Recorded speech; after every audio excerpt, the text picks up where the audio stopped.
Chapter 18. Matt stood over the stove, browning ground beef. The sizzle filled the kitchen, making his stomach growl. A soft whine pulled his attention downward.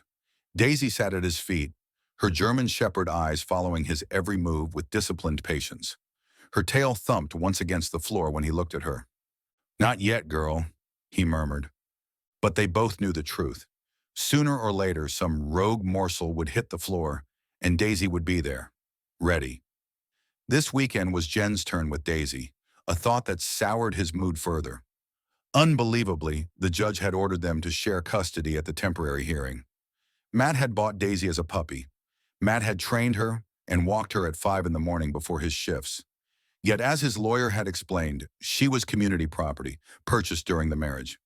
If Jen's tearful testimony were to be believed, her life would be shattered beyond repair unless the judge awarded her full custody of Daisy in the divorce, as if she'd ever once voluntarily taken the dog for a walk. Matt dumped the beef into a bowl and added onions to the pan. He'd let it simmer later with tomato sauce and herbs while the pasta boiled. While the onions softened, Matt found himself at his laptop. The browser opened to his email, but his fingers had other ideas. Before he could reconsider, he typed VIP girls into the search bar. The website loaded. He knew he shouldn't be here, but he typed Ivy into the search field anyway. The page loaded, and for a moment, he didn't recognize her. Two photographs dominated the screen, one showing Penny dressed in formal evening wear, elegant and poised as if heading to a gala, the other in tasteful lingerie that revealed enough to justify the eye-watering price displayed beneath. $5,000 for a date. $5,000? Matt nearly choked. He'd never spent that much on anything that wasn't a vehicle or a down payment. The number seemed absurd. At the bottom of the page, a phone number. Matt stared at it, fingers drumming against the desk. "Don't call her," a voice in his head warned. "First, you don't have $5,000. Second, you don't get involved with a suspect. Third, you don't get involved with a person of interest. Fourth, you don't get involved with a witness. Fifth, you're smarter than this." But his fingers were already dialing, acting on their own volition, overriding every rational thought. His thumb refused to press the end call button. The line connected after a single ring. "Hello?" Her voice was clear, professional. He remained silent, still fighting the urge to hang up. "Is anyone there?" she asked. "It's Matt," he said finally. "Oh, wow, this is a surprise." She laughed, that same throaty laugh that had haunted his thoughts since their first meeting. "You must be looking at the website. I use a separate phone for work." "I am," he confessed. "It almost doesn't look like you." "Is that bad?" "Number." "You look nice." The words sounded inadequate even to his own ears. She laughed again, the sound sending an unwelcome warmth through him. "Only nice? I hear you talked to Gary today." Matt frowned, momentarily confused. "Gary?" "Senator Holcomb," she clarified. "He called in a panic right after you left him. He wants to send me on vacation to Ireland." "Seriously?" "What did you tell him?" "I told him no." "What are you doing?" she asked. "You're not in trouble yet," he told himself. There's still time not to be an idiot. "Fixing dinner. Spaghetti." "That sounds yummy. I'm starving. Feel like sharing?" Matt recognized the fork in the road, saw the signs clearly. One path labeled professional, the other catastrophically stupid. He knew which one he should take. "I shouldn't," he said. "It's a little late for that, isn't it?" Penny said. He made his choice, veering right onto the road clearly marked catastrophically stupid. "How long?" he asked. "Give me an hour," she said. "And don't eat. I'm starving." He turned back to the stove, focusing on the mechanical motions of cooking, trying not to think about what he'd just set in motion. The doorbell chimed. He wiped his palms against his jeans and took a deep breath before opening the door. Penny stood on his porch, looking nothing like the polished escort from her website photos. This Penny wore white shorts that showed off tanned legs, pristine tennis shoes with little white socks, and a faded university t-shirt that hung loosely on her frame. Daisy pushed past Matt's legs to greet their visitor with enthusiastic sniffs and a wagging tail. "She's beautiful," Penny said, crouching to let Daisy investigate her properly. She looked up at Matt.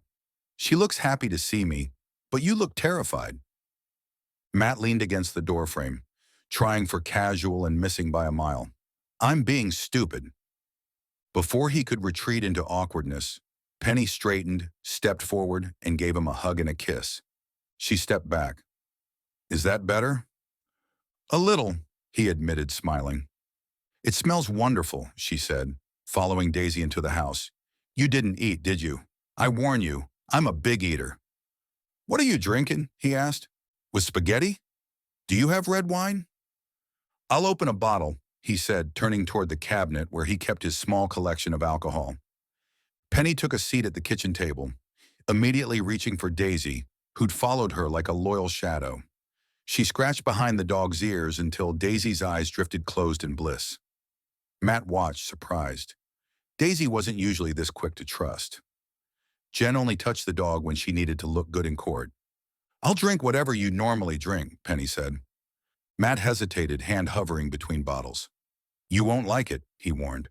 "I'm sure it will be fine," she said. With a shrug, Matt pulled out a gallon jug of Carlo Rossi from beneath the cabinet and set it on the counter. He found 2 wine glasses and set them beside the jug.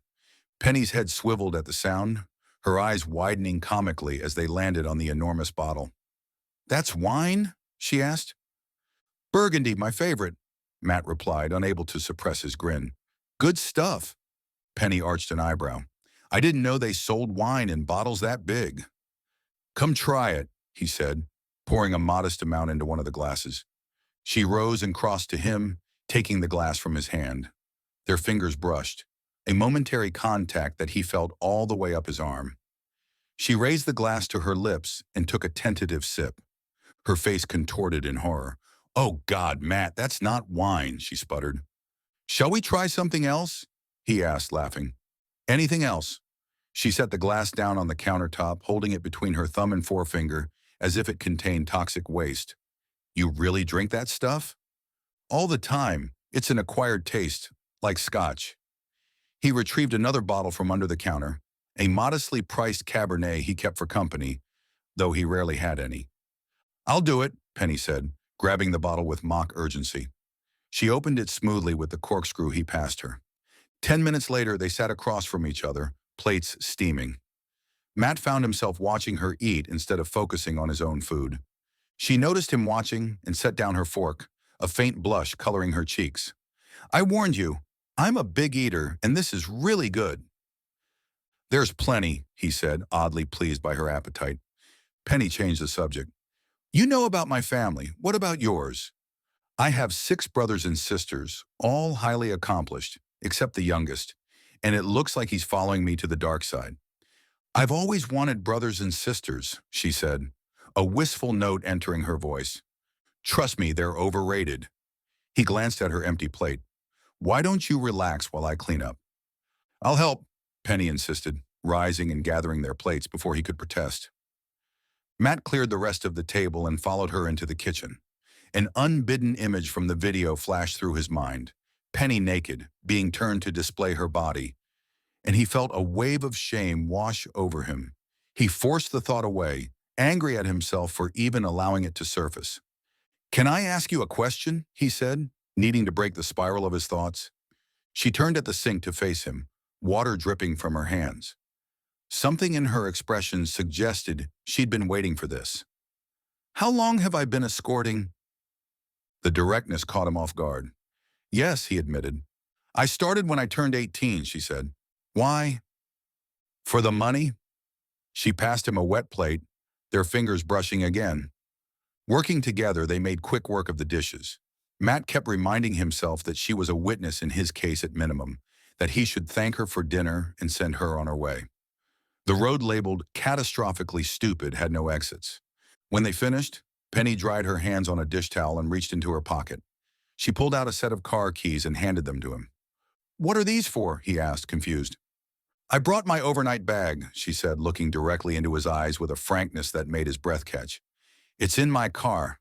I want to brush my teeth before you kiss me." The simple statement hit him with the force of a physical blow. He stood frozen, keys in hand, aware that he was teetering on the edge of a decision that could change everything. His career, the case, his life. He knew he should refuse, should maintain professional boundaries, should remember every reason this was a terrible idea. Instead, he found himself caught in her gaze, drowning in the possibility of her. Whatever line he had drawn for himself seemed to dissolve in the face of her honesty, her presence, her unflinching directness. "I'll get your bag," he said quietly, knowing he was crossing a threshold from which there would be no easy return.